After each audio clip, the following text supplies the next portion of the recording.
In this video, we're going to discuss and break down episode 1 of the Book of Boba Fett. Let's go.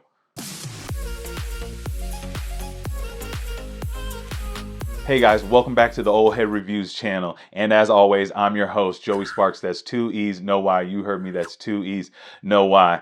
And we're getting ready to break down episode 1 of the Book of Boba Fett. But first, if I could ask you to like, subscribe, and hit that notification bell, much appreciated.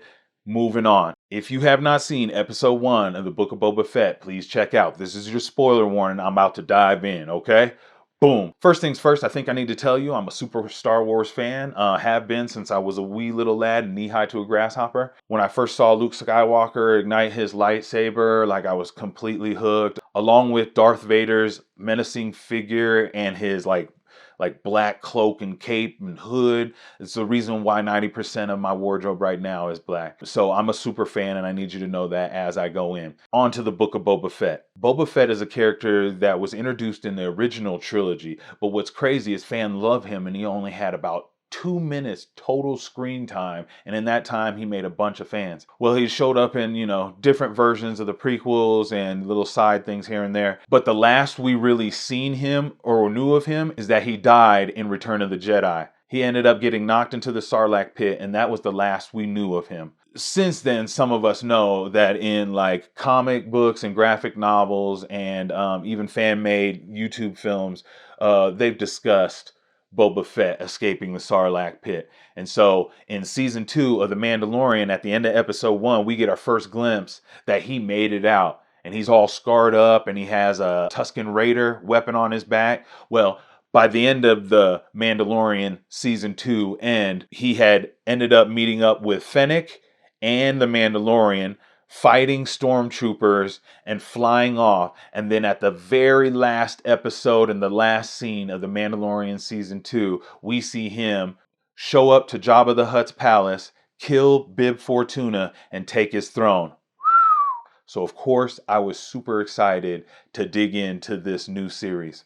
We open up with a small pan through Jabba the Hutt's palace room that's completely empty, and then it goes to a shot of a Bacta tank where Boba Fett's in there being healed. I think it was a smart play for them to show that he's about to be healed, so that way you don't have to put scarred prosthetic makeup on him each and every episode. They also used it as a reason so they could do some flashbacks. And the very first flashback that we get is Boba Fett escaping the Sarlacc pit. Oh man, when I tell you I was super stoked.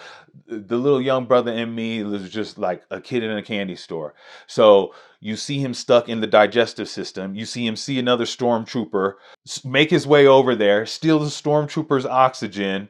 Then he punches his way through the intestine lining and flame on, boy. It was tight. You end up seeing him crawl his way up out of the sand and then eventually get his armor raided by some Jawas. You know, them cheap, junky Jawas that end up always grabbing the junk and reselling it later. So that brought us up to speed to when we saw him first in The Mandalorian. Of course, his time in his Bacta tank gets interrupted, and he ends up having to put his armor on and go take his spot on the throne as the new underworld boss now that Bib Fortuna's out of here. One by one, citizens of the new town come by and they pay tribute. They give coins, they give Wookiee skin.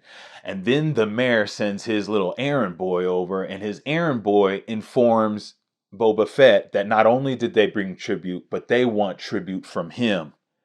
Fennec, in that moment, asked Boba, "Do you want me to kill him?" And this is where I think Boba Fett makes one of his first mistakes. This is one of his first showings as the crime boss, as he puts it, and he chooses to let this man go free, sending kind of a word that he might be soft to other people in the town. They leave Jabba Hutt's palace and they head down to some new cantina place, where within this cantina place we have some of the old cantina musicians playing music, and to the fanboy in me, that was great fan service. And you also kind of get introduced to this Twi'lek that runs the new cantina. As they're leaving the cantina, they get attacked by some guards with these red shields. I'm not sure, but maybe this is the mayor sending a word to Boba Fett on who's really in charge. Well, they actually almost start to get the best of them.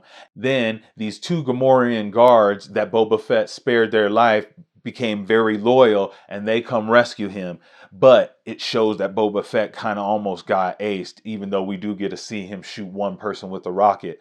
We also get to see Fennec show her dominance and prowess as she goes through this parkour trace, trying to grab a couple of the assassins at the end and take one hostage. Boba Fett ended up getting hurt in this process, and the Gamorrean guards take him back to his bacta tank, where we get some more flashbacks of Boba Fett after he escaped the Sarlacc pit.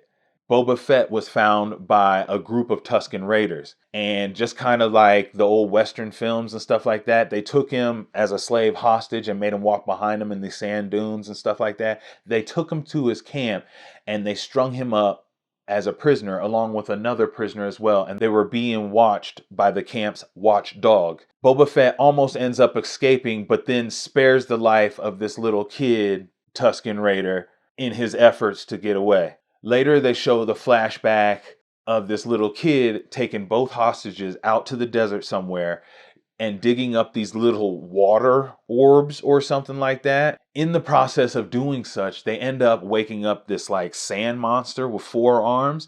I wasn't totally sure on how I felt it. It kind of felt like the monster was kind of wonky, but Boba Fett ends up getting the best of him and choking him out, and it was a really, really cool scene. After killing him, they behead him, and the little Tusken Raider head back to camp. I think Boba Fett let the small Tusken Raider bring the head back to the camp as if he killed this monster, but I think the head of the camp really knew that Boba Fett killed him, and that's why he gave Boba Fett that little orb of water, almost as a sign of respect. Like, if you kill someone out here in these deserts, that's how you gain respect for the Tusken Raiders. Overall, I can't say the episode was totally great. I think it kind of drug in some of the places that we had to do flashbacks, just because there wasn't enough action in the Tusken Raider part. But I think it really did set up some really great things for the future that we all get to enjoy later on. Like, who is the mayor? Who sent them guards, right? And will this level of crime boss that almost like